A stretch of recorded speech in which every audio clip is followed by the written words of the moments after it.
Hello बच्चों, आज हम देखेंगे 1.4 के आगे के सारे उदाहरण। तो हम सबसे पहले 12वां नंबर उदाहरण देखेंगे। क्या लिखा हुआ है, जांच कीजिए कि 7√5 और ये सब जो हमें दिया हुआ है, हमें बताना है कि ये अपरिमेय संख्या है या नहीं है। कि हम फर्स्ट नंबर देखेंगे। फर्स्ट नंबर लिखा हुआ है 7√5 है। तो आप देखेंगे 7√5 जो है, इसमें 7 तो परिमेय संख्या है, पर जो रूट में 5 है वो अपरिमेय संख्या है। ओके, 7 के साथ √5 भी है। ओके, ये क्या है, अपरिमेय संख्या। क्यों है? क्योंकि इसमें √5 है। कारण तो हमें देना नहीं है, सिर्फ हमें फर्स्ट नंबर डाल के हमें बता देना है ये कौन सी संख्या है, अपरिमेय संख्या है। ओके, तो फिर हम दूसरा नंबर इसी में का देखेंगे। क्या लिखा हुआ है, 7 बटे में √5 दे दिया है। ये भी तो वही हो गया ना, 7 तो भले परिमेय संख्या हम देखेंगे, पर 5 जो है √5 वो क्या है, अपरिमेय संख्या। ओके, तो आप देखेंगे ये 7 बटे √5 ये तो एक ही संख्या है ना, तो ये क्या हो गई, अपरिमेय संख्या। ओके, क्योंकि इसमें √5 है, तो ये क्या हो गया, अपरिमेय संख्या। फिर हम देखेंगे इसी में का तीसरा नंबर देखेंगे। क्या लिखा हुआ है, √2 लिखा हुआ है, फिर प्लस करके कितना है, 21 है। ओके, तो आप देखेंगे जो √2 प्लस 21 है, ये क्या है, एक ही पद है। ओके, तो आप इसमें देखेंगे 21 तो भले ही वो परिमेय संख्या है, पर √2 जो है वो अपरिमेय संख्या है। ओके, तो ये क्या हो गया, ये भी क्या हो गया, अपरिमेय संख्या।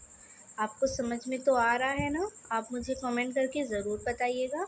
फिर आप देखेंगे क्या है, चौथा नंबर क्वेश्चन। तो अगर आप मेरे चैनल पे नए हैं तो प्लीज़ मेरे चैनल को सब्सक्राइब कर लीजिएगा। मैं ऐसे ही आपको सारे क्वेश्चंस के सल्यूशन लेके आती रहूँगी। मेरी वीडियो पसंद आ रही तो अपने दोस्तों तक भी ज़रूर शेयर कीजिएगा।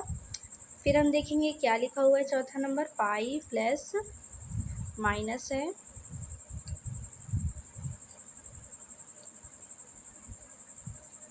-2। ओके, क्या लिखा हुआ है, पाई -2 जो लिखा हुआ है, तो आप देखेंगे 2 तो परिमेय संख्या है, पर जो पाई होती है वो हमेशा अपरिमेय होती है।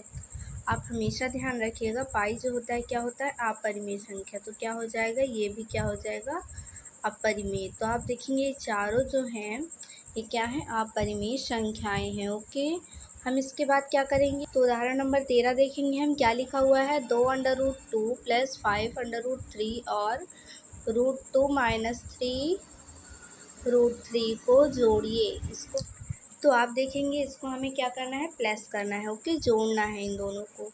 तो हम कैसे जोड़ेंगे, सबसे पहले तो हम इनका कोष्टक खोलते हैं। ओके, तो ये क्या हो जाएगा, 2√2 हो जाएगा, प्लस करके 5√3 हो जाएगा, फिर ये प्लस क्या हो जाएगा, √2 हो जाएगा। फिर आप देखेंगे प्लस और माइनस का जब गुणा होता है तो माइनस हो जाता है। ओके, तो देखेंगे आप कि क्या हो जाएगा, 3√2 आएगा, किस में आएगा, माइनस में आएगा। ओके, इतना हो गया।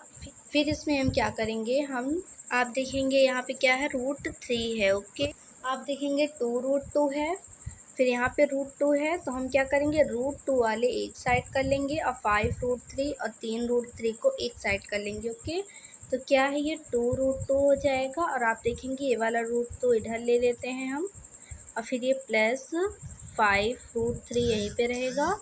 फिर इसके बाद आप क्या करेंगे, 3√3 यहाँ पे कर लेंगे। ओके, तो अब हम क्या करेंगे, आप देखेंगे √2 को हम जब जोड़ेंगे तो आप देखेंगे 2√2 है और एक √2 है, तो आप देखेंगे क्या हो जाएगा, 3√2।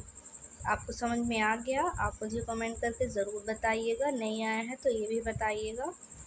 तो आप देखेंगे अब हम क्या करेंगे, 5√3 है, फिर माइनस में है क्या चीज़, 3√3। ओके, तो प्लस माइनस में है मतलब कि घटेगा, तो हम 5√3 में 3√3 को घटाएंगे तो कितना आएगा, आप देखेंगे 2√3 आएगा। ओके, क्या आएगा, 2√3। तो आप देखेंगे ये आंसर आ चुका है।